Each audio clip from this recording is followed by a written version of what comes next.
Sai o gol, sai a expulsão, é um banho de água fria. E a gente viu até a reta do final de primeiro tempo, mas do time talvez ainda se recuperando. E um início do segundo tempo fulminante, com uma virada com um jogador a menos.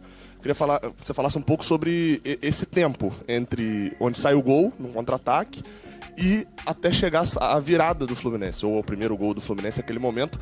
Como que faz para poder transformar essa virada toda, essa virada de chave no mental, também numa virada dentro do jogo. E uma outra questão só é que a gente acabou não te ouvindo sobre a questão que aconteceu em Volta Redonda, da questão da discussão, o torcedor, a gente ouviu outras situações, mas acabou não te ouvindo também. Eu queria que você falasse um pouquinho sobre isso. Obrigado.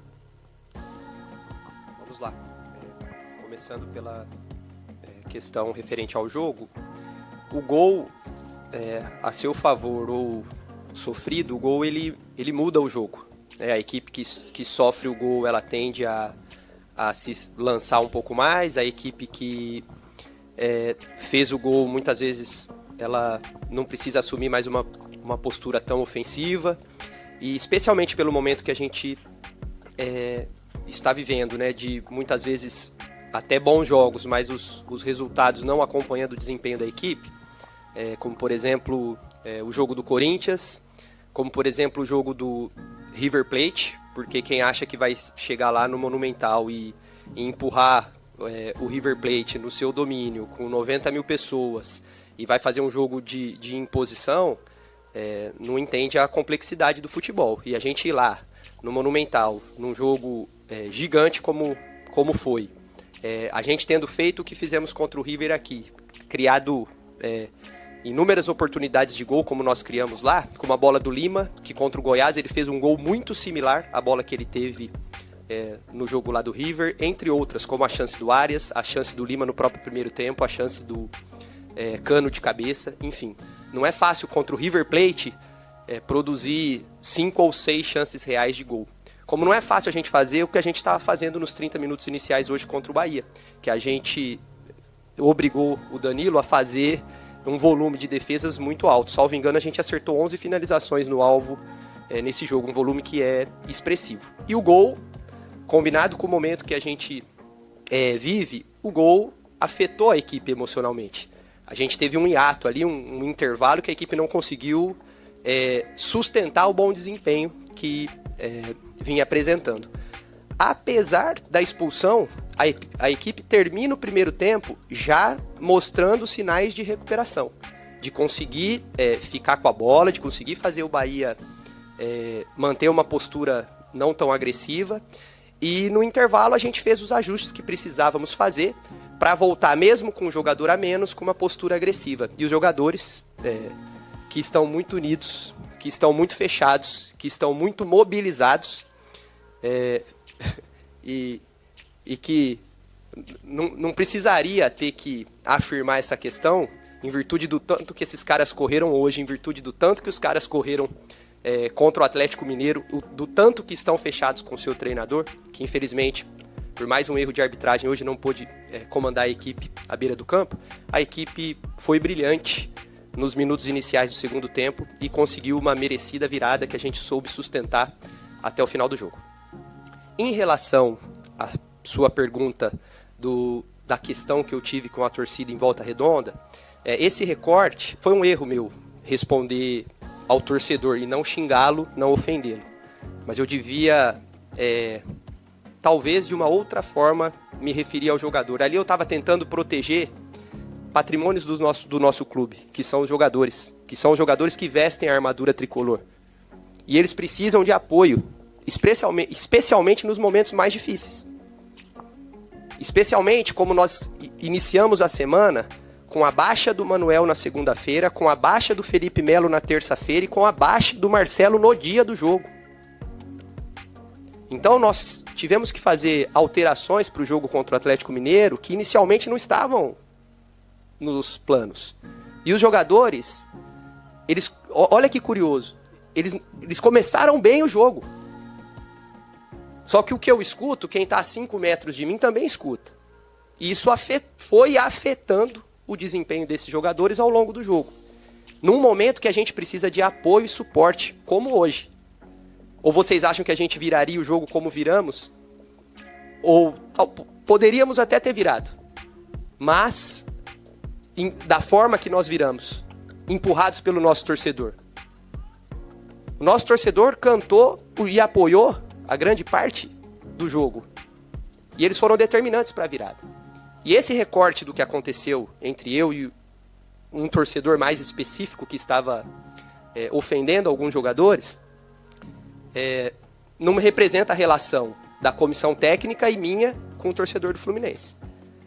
Que é uma relação linda do que a gente tem vivido aqui e, como o Felipe Melo bem destacou, elevou o Fluminense de patamar. O Fluminense não foi eu, não foi o Fernando Diniz, não foram os jogadores. O Fluminense foi apontado antes de iniciar o Campeonato Brasileiro como favorito, tendo 10º ou 11º orçamento do futebol brasileiro. Em todos os canais que se discutia futebol, oficiais, extraoficiais, de torcedores, de rivais, o Fluminense estava lá, entre os 3 principais clubes ou postulantes ao título. E numa sequência não tão boa como a gente vem vivendo, especialmente quando a gente joga bem e não ganha, como eu falei do River Plate, como também posso destacar o jogo do Corinthians na Arena, a gente precisa de apoio do torcedor. Não sei se te respondi, mas é isso. Boa noite, Eduardo, tudo bem? Parabéns pela vitória aqui. Boa noite. Boa noite. Eu queria saber da decisão de poupar o Cano e o Ganso. Chegou em cima da hora essa notícia, né? A gente foi pego de surpresa. E dentro dessa mesma pergunta, a escolha do Lelê ali no lugar do Cano, de repente, ao invés ali do John Kennedy, a escolha do Lelê no lugar do Cano. Ótimo. O Lelê, nos últimos 2 jogos, ele teve que fazer uma função tática que não é a sua especialidade. Ele teve que jogar mais como um segundo atacante do que como um centroavante. O jogo contra o Goiás, o Lelê foi talvez o nosso principal atacante em gerar chances de gol à nossa equipe, gerar perigo ao adversário, movimentar, atacar espaço, colocar o Cano em situação de gol. O jogo do Atlético Mineiro, ele não produziu da mesma forma. Agora eu vou te dar um elemento somente que pode ter impactado o jogo do Lelê contra o Atlético Mineiro. Hoje o Marcelo, com a perna esquerda, ele fez algumas bolas com muita facilidade, que geraram perigo para a nossa equipe, contra o adversário. Quando a gente não tem um canhoto ali, preparado para jogar, treinado, a dinâmica do jogo, ela muda completamente. Então é um outro tipo de passe que a gente precisa encaixar. O Lelê até estava ali para fazer algum movimento, a gente treinou pensando como seria, só que houve uma mudança de última hora, como vocês bem sabem. E nesse momento, acho que vale ressaltar uma questão voltada a Xerém, porque o Diniz está desconsiderando o Xerém, a fábrica de grandes jogadores, cultural e historicamente construída, que o Diniz já ajudou a revelar inúmeros deles, com alguns dentre os nossos titulares, inclusive chegando à seleção brasileira, como um dos principais nomes do futebol brasileiro na atualidade. Então, como é que o nosso treinador desconsidera a fábrica de Xerém? E nós tínhamos, no final do ano passado, o Alexander, que deu claros sinais que poderia jogar como lateral esquerdo, num time que os jogadores jogam em múltiplas posições, em mais de uma. Hoje o Martinelli começou de 5, vinha jogando como 8 e terminou o jogo de zagueiro em virtude da circunstância. Então o nosso time está treinado e preparado para alternar circunstâncias. E nesse cenário que eu tentei esclarecer, o Lelê era o nome hoje para iniciar, porque nós precisávamos deixar Cano e Ganso, que são jogadores que não têm a mesma recuperação que jogadores mais jovens, muito mais frescos para o jogo, que é muito decisivo, talvez o mais importante da temporada até aqui, na terça-feira. Boa noite, Eduardo. Lucas Mal, da Rádio Web Bate Fundo Esportivo, e parabéns pela vitória. Continuar nessa questão aí tática e tal, hoje a equipe teve essa forma diferente de jogar, principalmente com o Pirani e o Lelê, né? Que são jogadores de mais velocidade, inventividade e drible e de principalmente acelerar o jogo, né? Como essa mexida influencia no estilo de jogo do Fluminense, que com Cano e Ganso é uma forma mais pausada, lenta e com toque de bola. Como muda a estrutura? Permita-me discordar um pouco da sua visão. Eu acho que Na coletiva, Paiva enfrenta dificuldades para justificar a derrota do Bahia. A paciência da torcida do Bahia está se esgotando, pois não suportam mais tantas desculpas. Mais uma vez, pediram a demissão de Renato Paiva, que inexplicavelmente não consegue explicar a derrota de virada para o Fluminense por 2-1, sofrendo 2 gols em apenas 26 minutos. Torcida Tricolor, não se esqueça de se inscrever e deixar o seu like para ficar sempre informado sobre tudo o que está acontecendo no nosso Esquadrão de Aço. É algo difícil de explicar, resumiu o técnico Renato Paiva sobre mais uma derrota do Bahia no Campeonato Brasileiro, após o apagão tricolor no segundo tempo que definiu o placar no Maracanã.